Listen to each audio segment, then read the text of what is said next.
ឡានម៉ូតូគេមានផ្លាកលេខចុះយន្តហោះវិញបើសិនជាយើងបាត់ចោលលួចបាត់យន្តហោះដែលយើងត្រូវជិះហ្នឹងចោលលួចបាត់តែទៅប្តឹងប៉ូលីសប្តឹងអីគេយើងប្រាប់ផ្លាកលេខប្រាប់អីគេទៅមិនទៅបងប្អូនមានឆ្ងល់អត់ថាយន្តហោះគេមានផ្លាកលេខមានអីដូចឡានម៉ូតូអត់អញ្ចឹងនៅក្នុងវីដេអូនេះខ្ញុំនឹងប្រាប់បងប្អូនថាតើផ្លាកលេខយន្តហោះគេសម្គាល់គេមើលនៅកន្លែងណាព្រោះថាយន្តហោះក៏មានផ្លាកលេខដូចជាឡានដូចម៉ូតូរបស់យើងដែរហើយផ្លាកលេខរបស់គេហ្នឹងគឺគ្រាន់តែឃើញទៅគេសម្គាល់ដឹងថាយន្តហោះហ្នឹងបោះប្រទេសណាតែម្ដងមុននឹងចូលទៅដល់ខ្លឹមសារនៃវីដេអូរបស់យើងសម្រាប់បងប្អូនទាំងអស់គ្នាដែលមានចម្ងល់ផ្សេងៗក៏ដូចជាសំណួរទាក់ទងនឹងការធ្វើដំណើរកំសាន្តជុំវិញពិភពលោកការ check មើលតម្លៃសម្បត្តិយន្តហោះ promotion ឬក៏សន្តាគារឡានក្រុងសម្បត្តិទូកកាណូតឬក៏សម្បត្តិរថភ្លើងគ្រប់ទិសដៅជុំវិញពិភពលោកក៏ដូចជាព័ត៌មានពីការស្នើសុំ visa ទេសចរឲ្យបងប្អូនងាយចំណាយលុយតិចជាងឲ្យភ្នាក់ងារទេសចររត់ការឲ្យហើយត្រូវការកញ្ចប់ដំណើរកំសាន្តនៅក្នុងស្រុកចំណាយលុយធូរជាជាងយើងទិញកញ្ចប់ធัวពីខ្មែរទៅបងប្អូនដើរលេងបានងាយស្រួលហើយអស់លុយតិចឬមួយក៏ត្រូវការអ៊ីនធឺណិតប្រើប្រាស់នៅក្រៅប្រទេសធានារ៉ាប់រងទេសចរអីផ្សេងនិយាយទៅគឺតាក់ទងទៅនឹងសំណួរចម្ងល់ផ្សេងពីការធ្វើដំណើរកំសាន្តជុំវិញពិភពលោកបងប្អូនអាចឆាតជុំកាន់ page Facebook របស់ខ្ញុំបានដើម្បីសាកសួរព័ត៌មានបងប្អូនក៏អាចទស្សនាមើលវីដេអូរបស់ខ្ញុំនៅលើ channel YouTube TikTok page Facebook Bank Traveler ដូចគ្នាហើយមានចម្ងល់ផ្សេងបងប្អូនអាចឆាតជុំកាន់ page Facebook របស់ខ្ញុំបានគ្រប់ពេលវេលាយន្តហោះនីមួយៗគឺមានផ្លាកលេខសម្គាល់រៀងខ្លួនចាំមិនន័យថាយន្តហោះមួយគឺមានផ្លាកលេខមួយផ្ទាល់ខ្លួនរបស់គេតែម្ដងហើយគ្រប់ផ្លាកលេខយន្តហោះទាំងអស់គឺត្រូវបានចុះបញ្ជីទៅតាមប្រទេសទៅតាមការិយាល័យគេមានកន្លែងការិយាល័យកណ្ដាលរបស់គេនៅលើពិភពលោករបៀបជាអន្តរជាតិអីចឹងណាហើយបើសិនបងប្អូនសង្កេតមើលនៅលើយន្តហោះដែលមានអក្សរ XU ផ្ដើមដោយអក្សរ XU នោះគឺជាលេខកូដសម្គាល់ប្រទេសកម្ពុជារបស់យើងមិនថាតែនៅលើយន្តហោះទេសូម្បីតែ Eleco ក៏ដោយឲ្យតែមានអក្សរ XU ហ្នឹងគឺជា Eleco ឬក៏យន្តហោះដែលសម្រាប់បម្រើនៅក្នុងប្រទេសកម្ពុជារបស់យើងព្រោះថាលេខកូដចុះបញ្ជីរបស់កម្ពុជាយើងគឺផ្ដើមដោយអក្សរ XU តែម្ដងបើសិនបងប្អូនមើលទៅក្នុងកម្មវិធីឬក៏ website របស់ Flyradar 24វិញគឺបងប្អូននឹងឃើញថាលេខយន្តហោះមួយគឺជើងហោះហើរមួយគឺមានលេខយន្តហោះខុសគ្នាអញ្ចឹងបងប្អូនចំណាំមើលថាជើងហោះហើររបស់បងប្អូនត្រូវហោះហ្នឹងគឺឧទាហរណ៍ថាជើងហោះចេញពីភ្នំពេញទៅកាន់ទិសដៅណាផ្សេងគេមានទាំងលេខជើងហោះហើរហើយនឹងផ្លាកលេខយន្តហោះអញ្ចឹងផ្លាកលេខយន្តហោះនិងលេខជើងហោះហ្នឹងគឺខុសគ្នាលេខជើងហោះហើរមួយគឺសម្រាប់សម្គាល់ទិសដៅមួយដែលបងប្អូនត្រូវហោះទៅថាចេញពីភ្នំពេញទៅកាន់ទិសដៅណាមួយអញ្ចឹងទៅគេមានលេខជើងហោះហើរសម្រាប់លេខកូដយន្តហោះដូចជាជើងហោះហើរអីមួយអញ្ចឹងហើយលេខ1 2 3អីអញ្ចឹងទៅបន្ទាប់មកទៀតគេមានផ្លាកលេខយន្តហោះអញ្ចឹងបានន័យថាលេខជើងហោះហើរគឺត្រូវនៅដដែលរហូតជារៀងរាល់ថ្ងៃបើសិនជាបងប្អូនត្រូវជិះប៉ុន្តែលេខយន្តហោះគឺអាចបដូរដោយសារតែយន្តហោះដែលគេប្រើសម្រាប់លេខជើងហោះហើរមួយហ្នឹងគឺគេមិនប្រើយន្តហោះដដែលទេជួនកាលគេអាចប្រើយន្តហោះមួយនោះផ្សេងជួនកាលគេអាចប្រើមួយផ្សេងទៀតឬមួយក៏ជួនកាលគេអាចហោះដដែល2 3ថ្ងៃគេមានយន្តហោះដដែលមកម្ដងអីចឹងទៅហើយបើសិនបងប្អូនជិះយន្តហោះនៅលើស្លាបយន្តហោះខ្លះគឺគេបាញ់ផ្លាកលេខនៅខាងលើស្លាបដែលអាចឲ្យយើងឃើញតែម្ដងចឹងបងប្អូនចង់ដឹងថាជើងហោះហើរនឹងជារបស់ប្រទេសណាមួយយើងស្រួលទេគឺយើងគ្រាន់តែមើលលើស្លាបហ្នឹងឬមួយក៏នៅកតុយយើងគ្រប់យន្តហោះទាំងអស់គឺមានលេខនៅលើកតុយ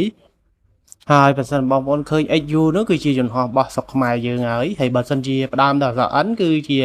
ជើងយន្តហោះរបស់សហរដ្ឋអាមេរិកហើយបើអក្សរ G វិញហ្នឹងគឺជើងយន្តហោះរបស់ខាងអង់គ្លេសអញ្ចឹងវាមានលេខកូដខុសគ្នាទៅតាមប្រទេសតាមអីចឹងទៅ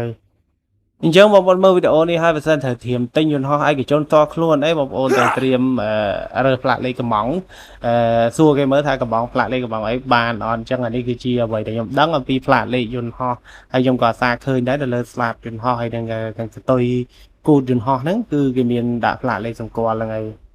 ប៉ុន្តែនេះវាមិនមែនជារឿងសំខាន់អីយើងចាំបាច់ត្រូវតែដឹងនោះទេយើងអត់ដឹងពីហ្នឹងក៏បានដែរគាត់តែថាចង់ឲ្យបងប្អូនដឹងថាផ្លាកលេខយន្តហោះហ្នឹងក៏គេមានផ្លាកលេខមានអីដូចឡានដូចម៉ូតូដែរយើងបងប្អូនបាច់ឆ្ងល់ទេតែបើមិនទៅចោលអូសទៅបាត់គឺគេទៅប្តឹងគេអីគេមានផ្លាកលេខមានអីនៅហ្នឹងអីចឹងបាច់បារម្ភទេគឺវាមិនបាត់ទៅណាទេអញ្ចឹងដូចបងប្អូនឃើញអញ្ចឹងនេះគឺជាយើងយន្តហោះរបស់ ANA Air ជប៉ុនហើយផ្លាកលេខគេគឺអាខ្មៅនៅខាងក្រោយនេះចិត្តច្រក exit កតុយយន្តហោះហ្នឹងអញ្ចឹងគ្រប់យន្តហោះទាំងអស់គឺគេមានបាញ់ផ្លាកលេខគឺមួយគ្រឿងគឺលេខខុសគ្នាមួយគ្រឿងលេខខុសគ្នាគ្រាន់តែក្បាលអក្សរហ្នឹងគឺផ្ដើមដោយកូដសម្គាល់របស់ប្រទេសហើយជប៉ុនហ្នឹងគឺ JA អញ្ចឹងគ្រប់យន្តហោះទាំងអស់របស់ជប៉ុនមិនថាក្រុមហ៊ុនអាកាសចរណាទេ ANA Air Jetstar ជប៉ុនឬក៏ Peach Air ហើយ Japan Airline ឬក៏ក្រុមហ៊ុនផ្សេងច្រើនទៀតនៅជប៉ុនមានតាំងពី Air Do Air A Vanilla Air អីហ្នឹងគឺសិតតែផ្ដើមដោយក្បាល JA ហើយបន្ទាប់មកគេមានលេខ3ខ្ទង់ឬក៏អីចឹងទៅហើយជាក់ស្ដែងដូចបងប្អូនមើលឃើញអញ្ចឹងជើងហោះហើរបើយើងចូលទៅ search មើលនៅក្នុង website Fly Radar អានេះដូចជើងយន្តហោះ Emirates EK 123ហ្នឹងចឹងសម្រាប់ជើងហោះហើរ Emirates EK 123ហ្នឹងគឺជាលេខជើងហោះហើរដែលហោះចេញពីទីក្រុង Dubai ឆ្ពោះទៅកាន់ទីក្រុង Istanbul អញ្ចឹង EK 123ហ្នឹងគឺនៅតែ EK 123រហូតហើយដែលបងប្អូនសង្កេតឃើញមាន A6 ហើយ EEQ EVS EDY អីហ្នឹងអាហ្នឹងគឺជាលេខផ្លាកលេខយន្តហោះហើយអញ្ចឹងបានន័យថាសម្រាប់ជើង EK 123ហ្នឹងគឺគេមិនមែនប្រើតែយន្តហោះមួយគ្រឿងទេដោយសារនៅខាង Dubai អារ៉ាប់អ៊ីមីរ៉េតហ្នឹងគឺក្រុមហ៊ុនអ៊ីមីរ៉េតហ្នឹងគឺគេប្រើមានយន្តហោះច្រើនគ្រឿងមែនតើអញ្ចឹងយន្តហោះគេផ្លាស់ប្ដូររហូតគឺអត់អាចប្រើតែមួយគ្រឿងហ្នឹងសម្រាប់តាមទិសដៅហ្នឹងឯងបានន័យថាយន្តហោះណាតនេដែលគេរៀបចំបានឆ្លាស់វែងគ្នាមកពីទិសដៅណាហើយគេសម្រាប់សកួរប្រើទៅទិសដៅណាគឺគេប្រើអាហ្នឹងហើយនិយាយទៅគឺឲ្យតែអាណាតនេគឺគេប្រើអាហ្នឹងឲ្យគេអត់ចំណាំតែយន្តហោះមួយគ្រឿងEDY ហ្នឹងសម្រាប់តា Istanbul ទេអញ្ចឹងបានន័យថាលេខជើងហោះហើរគឺនៅដដែលសម្រាប់ទិសដៅមួយប៉ុន្តែយន្តហោះដែលហោះហ្នឹងគឺអាចផ្លាស់ប្ដូរបើសិនជាក្រុមហ៊ុនណាគេមានយន្តហោះច្រើនរាប់រយគ្រឿងទៅគឺយន្តហោះនិយាយទៅគឺ